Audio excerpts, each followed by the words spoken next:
भारत को जितना नीचा दिखा सके ऐसी एक फैशन बन गई थी। तब बंकिम दा ने আপনাদের তো মাথা নিচু করে নাক্ষত দেওয়া উচিত জনগণের কাছে, তাতেও ক্ষমা হবে না। কালকে বঙ্কিমচন্দ্র চট্টোপাধ্যায়কে বললেন বঙ্কিমদা, যেন মনে হচ্ছে হরিদা আর শ্যামদা। বঙ্কিমচন্দ্র চট্টোপাধ্যায় যিনি ন্যাশনাল সং রচনা করেছিলেন তাকে এইটুকু সম্মান দিলেন না। আপনাদের তো মাথা নিচু করে নাক্ষত দেওয়া উচিত জনগণের কাছে, তাতেও ক্ষমা হবে না।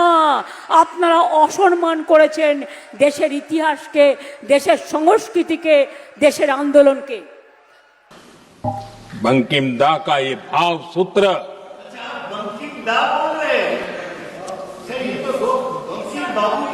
बंकिम बाबू बोले। अच्छा, थैंक यू।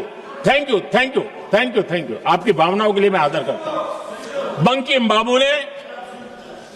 बाबू ने थैंक यू दादा, थैंक यू। हाँ।